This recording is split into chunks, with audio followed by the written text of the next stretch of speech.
महर्षि विराट कोहली और अनुष्का आए थे। विराज बैठ प्रसन्न हो। जी अभी ठीक। हाँ नहीं, ठीक ही रहना चाहिए। हम आपको अपने प्रभु का विधान बताते हैं थोड़ा सा। जब प्रभु किसी पर कृपा करते हैं, ये वैभव मिलना कृपा नहीं है, ये पुण्य है।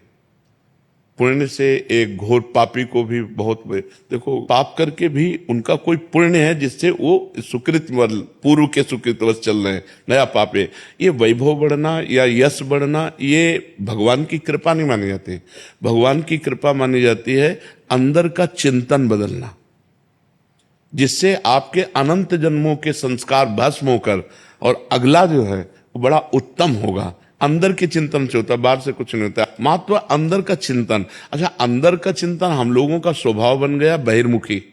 बहिर्मुखी मतलब बाहर, बाहर यश कीर्ति लाभ विजय, इससे हमको सुख मिलता है। अंदर से कोई मतलब नहीं रखता कोई विरला ही अंदर से।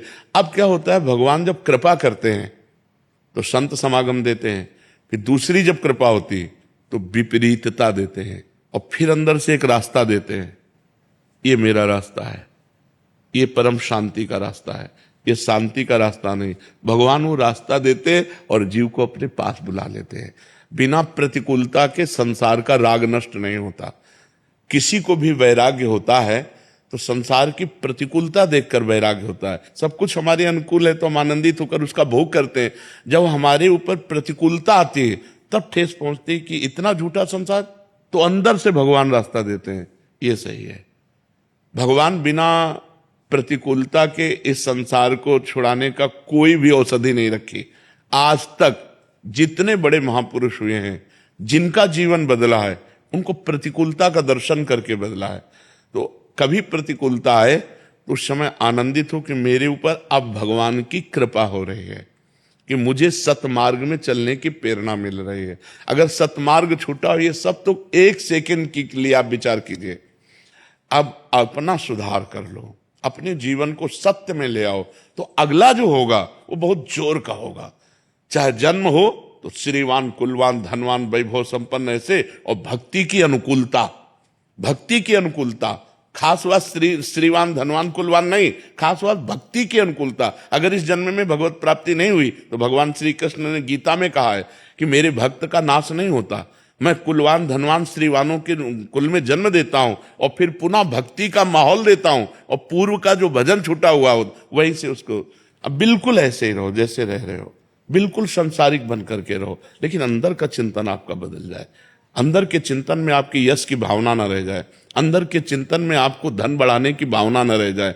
अंदर का चिंतन हो जाए, प्रभु बहुत जन्म व्यतीत हो गए, अब एक बार आपसे मिलना चाहती हूँ, एक बार आपसे मिलना चाहते हैं प्रभु, मुझे आप चाहिए, अब संसार नहीं। तो बात बन जाएगी, तो बात बन जाएगी।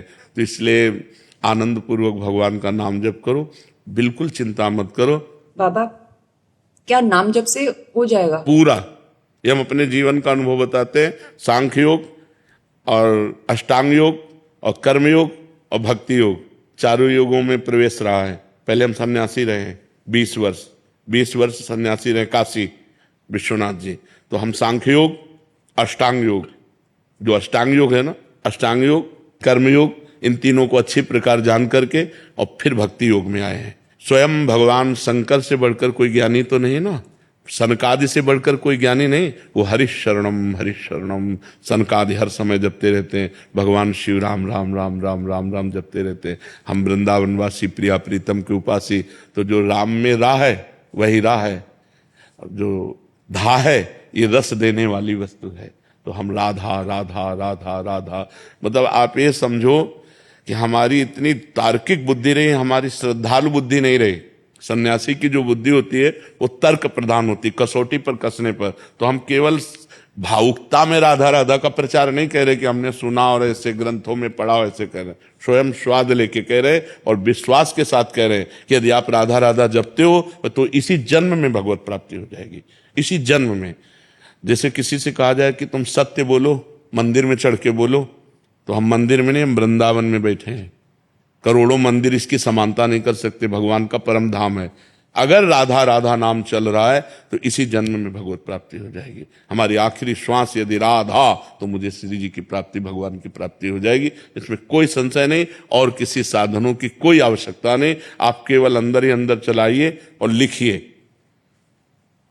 देखो, हम जो कह रहे हैं उसको समझो। बहुत अधिक नाम जपने की हमें चेष्टा नहीं करनी, कम संख्या हो लेकिन मन लगा करके हो। जैसे हम, अब देखो, आप लिखो राधा, अपने दिमाग में लिखो, खुले नेत्र लिखो या बाहर बाहर देखो, दिखाई दे रहा है राधा लिखा हुआ। वही कान में सुनो राधा, वही अंदर उठाओ राधा। ये तीनों का एकाकार हो जाए तो ये करोड़ों नाम जप के बराबर है। देखो, जैसे हम बोला राधा, ऐसे हम 1000 राधा नाम बोले तो हम बोला राधा, ये उपांशु है, इसे उपांशु कहते हैं। राधा राधा राधा राधा 1000 बार, ये उपांशु हुआ।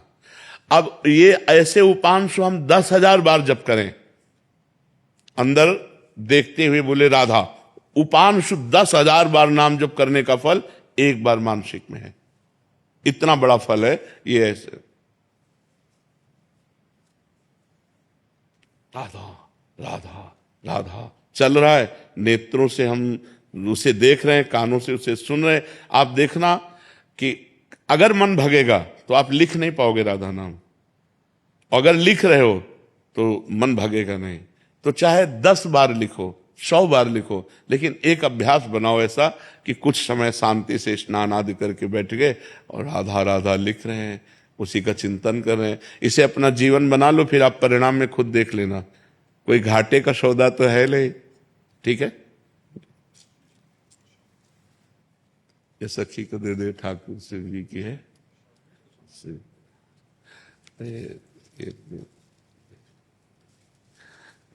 खूब आनंदित रहो, नाम जप करते रहो, प्रसन्न।